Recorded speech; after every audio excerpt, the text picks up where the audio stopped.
map exploration is definitely a very important thing. I mean, you don't want to rush just to the treasure and then to the boss and move on.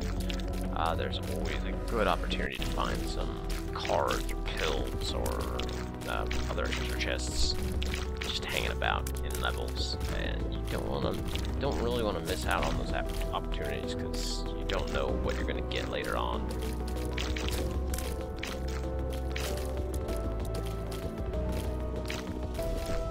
And it's better to get it when you can get it easier than later on where it might be much more difficult to clear a room, or even when you get to like places like the room, you're not going to get any treasure or any important treasure rooms. So it's up to what you have and what you find at that point.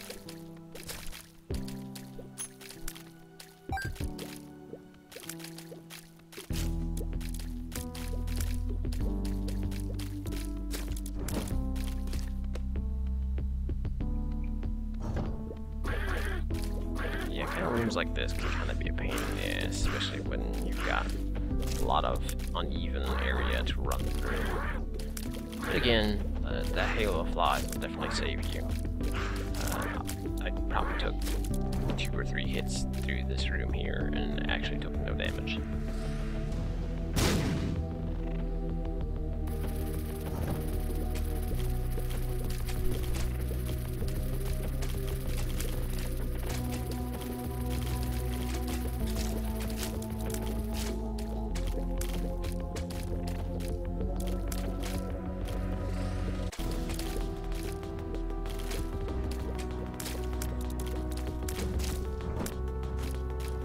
No pill type.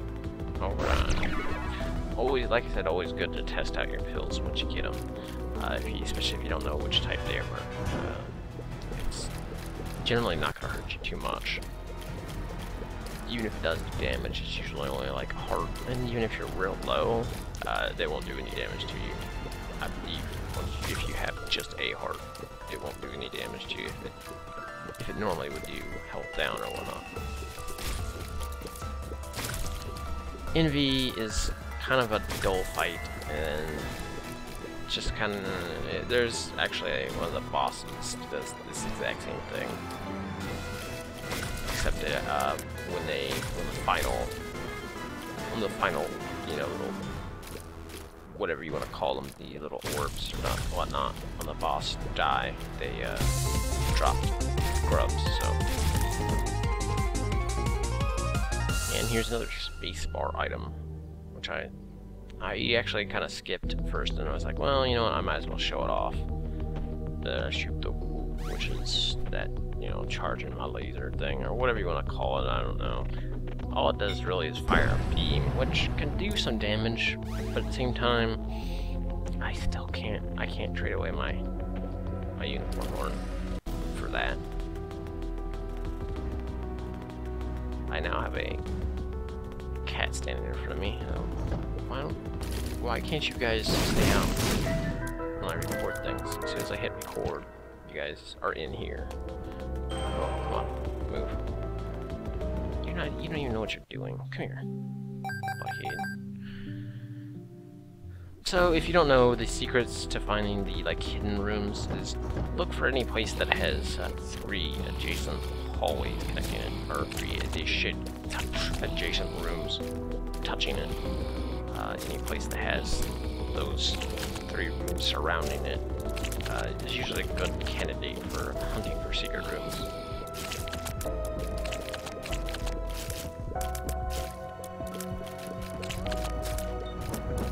I believe the combat rooms won't actually open up unless you have like 4 hearts at least.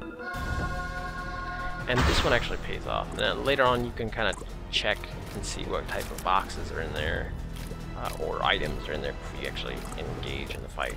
But skeleton key, yeah, it's worth fighting with here, or a few, you know, grubs and some probably weak enemies.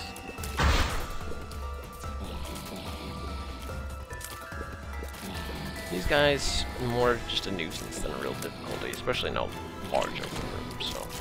Just kind of kite him around the edge of it, and you'll be alright. So make sure you don't let him get in front of you. because they will try to kind of kite around or kind of go out and around you. These guys might be the only really difficult things in this room here. But again, with the Halo flies and the extra fly we got, we're pretty much set against shots.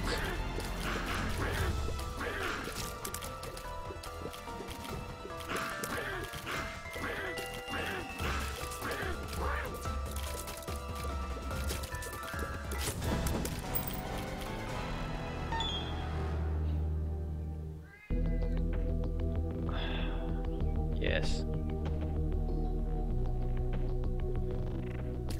So I guess some of the strategy, or a decent chunk of the strategy in this game, is kind of weighing your risks, and knowing when to take risks, and knowing when risks won't actually pay off as much as sticking to what you've got. Yeah, I found the secret door with an explosion. A random explosion. It doesn't really matter, however, because we actually already went in there, so.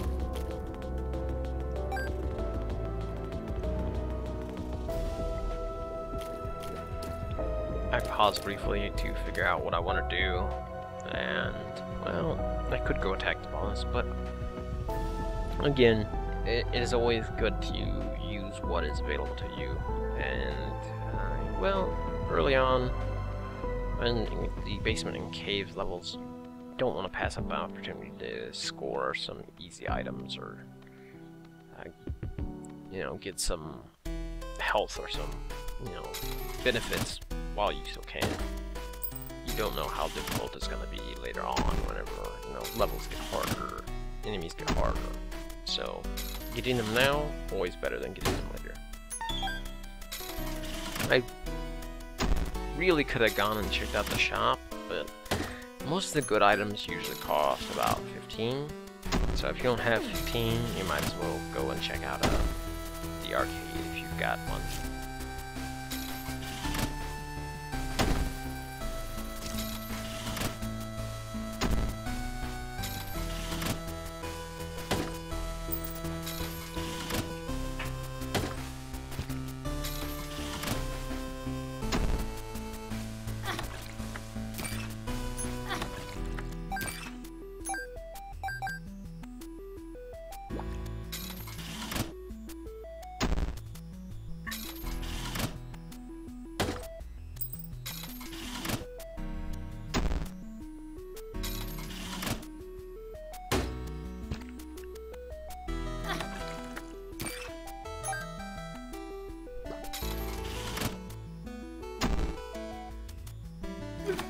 Alright, that's definitely a good payoff for essentially the 11 coins that we had.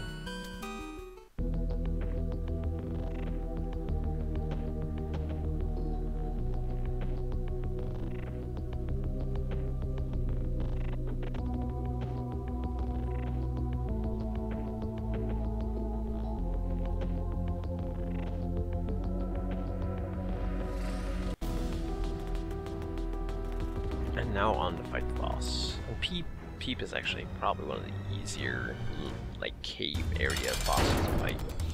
The only difficulty can come from his like dungeon area layout. Because if it gets kind of stuffy in the middle, it can be a lot harder to kind of kite away from him to escape his, you know, drop down attacks.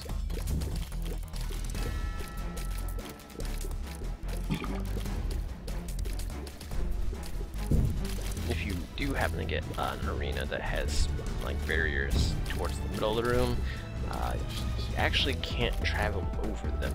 Like, he can only travel up in the air as he could if you were on the ground.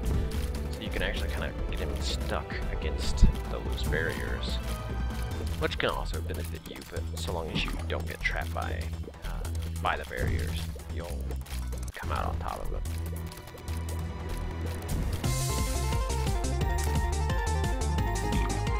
Like I said, it gives you a decent chunk of invincibility time and lets you deal damage, so I don't know how to really get rid of that item. It is too good. Now, the thing on the right, I believe is just the shovel that takes you down the floor. And it seems really odd. Like, I never understood that particular item at all. I mean, unless there's some kind of challenge to that you have to use it to fulfill. I just don't see why you'd ever want to jump down a floor and kind of hurt yourself.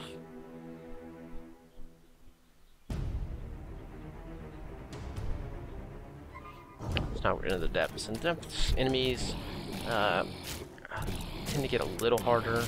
It's usually you'll have rooms where you'll meet some new enemy types as well as some of the difficult types from before, just in greater number or greater speed. Again, these guys aren't terribly difficult, they're just kind of a nuisance. And you kind of have to watch where they kind of bounce off to when you hit them.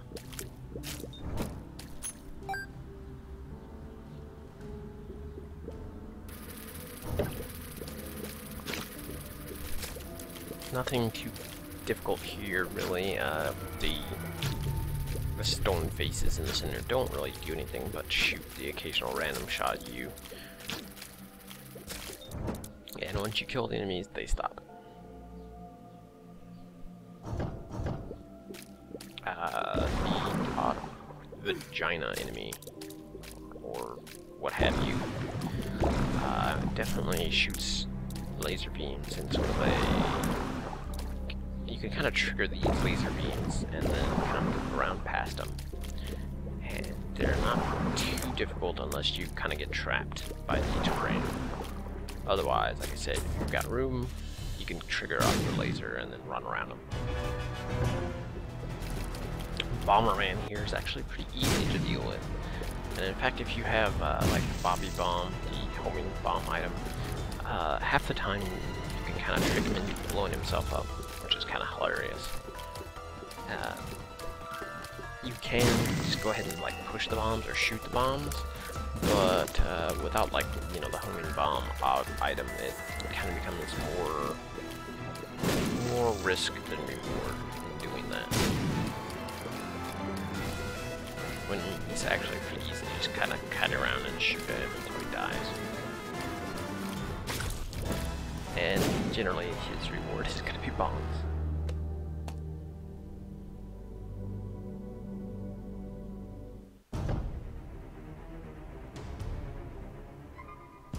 Hey, a treasure chest. And a locker with treasure. Very treasure-centric, this particular area of the cavern. The depths. Not too bad of a turnout. Like I said, I've got the skeleton key, so keys aren't really any big deal. Now, the Charm of the Vampire is actually very handy. It is a little kind of inconsistent. It doesn't really tell you how many kills it takes to regenerate a heart. At the same time, just being able to get hearts back from kills is a definite bonus.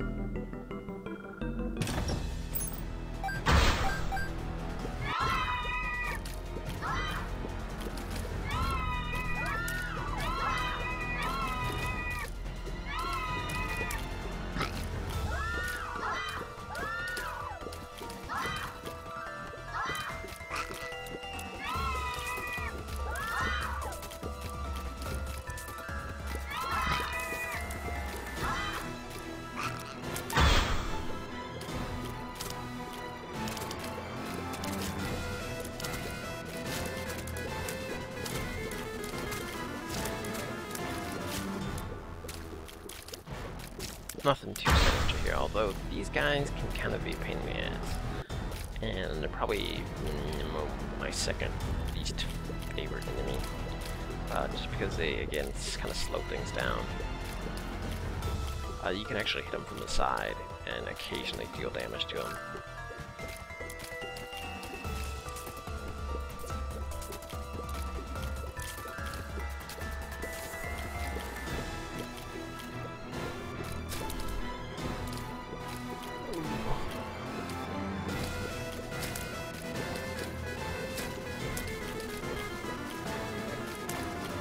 And there you go, you just saw the little heart thing pop up after a kill, which is the symbol and sound effect that the Curse of the Vampire gives you. These particular enemies aren't any real challenge so long as you know that they kind of patrol around the outside of the arena or whatever obstacles they're attached to. So, as long as you've got a clear path, you should be alright. And a room full of flies are the non-challenge when you have all the scatoli and the fly ring and all that kind of stuff. Most fly enemies are a little more than a gimme at this point.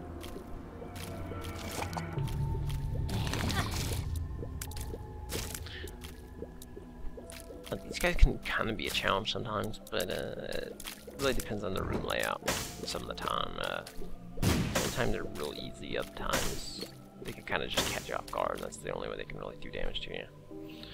I'm kind of checking my stats real quick just to see what I've got as far as damage and speed goes, and I got a lot of speed, and I'm kind of getting used to it. Like I said, I really don't like having too much speed. I mean, it's handy for outrunning particular enemy types. At the same time, it can really get you in trouble when you need to negotiate the rooms safely or quickly without getting caught on things.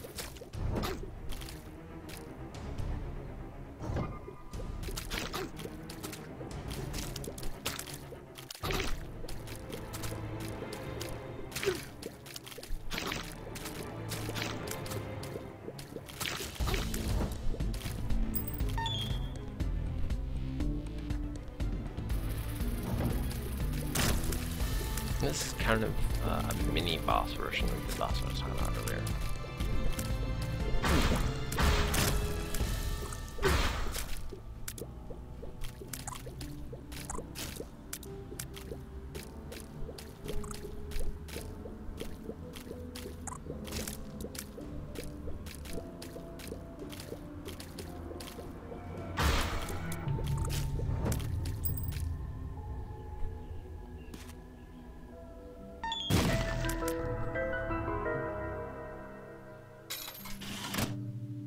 I might have a little bit of gambling problem. I can't help but toss a few coins in whenever the option comes up.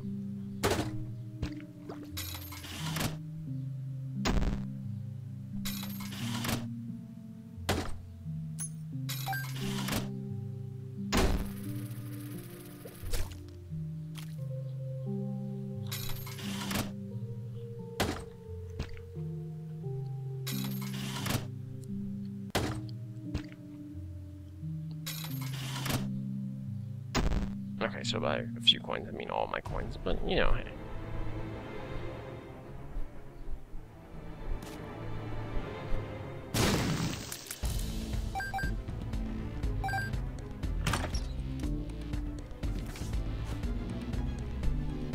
For some reason, I thought the Hermit was the thing that summons the beggar, but it's actually the thing that just takes you to the shop, which becomes useless to me at that point because I'd already kind of already spent all my money.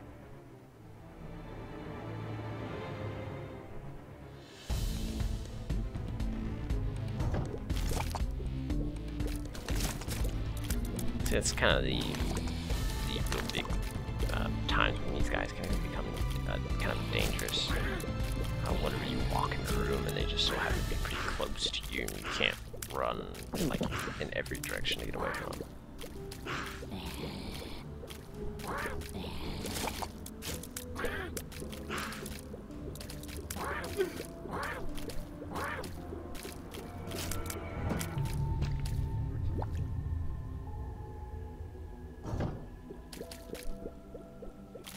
Again, these guys aren't really much of a challenge either. It is entirely up to the layout of the room, whether or not these guys are any difficult task to get past, and they're usually not. And even with some strategically placed attack fly, you can actually just bypass their, you know, their front invincibility.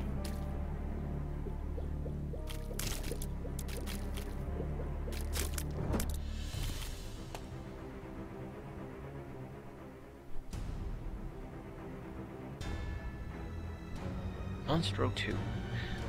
The first monster is actually a very easy boss, and it literally takes, you know, a few minutes of just running around kiting him to kill. This one, a little bit more challenging. You just have to watch out for the laser beams, what your position is in him. He does a lot of different shot types too. The bugs are primarily the bigger shots, and then the evenly spread.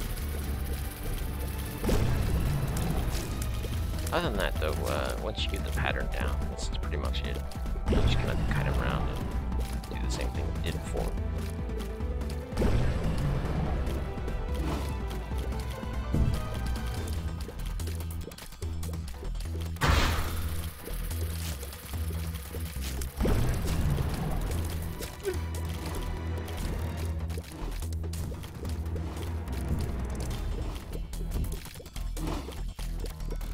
Like I said, I do really kind of hate the speed because I tend to get caught on things a little bit more at a higher speed than I would normally hope to not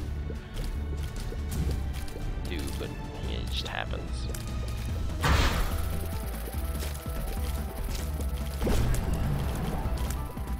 Like that. Like I didn't want to get down in that corner too far.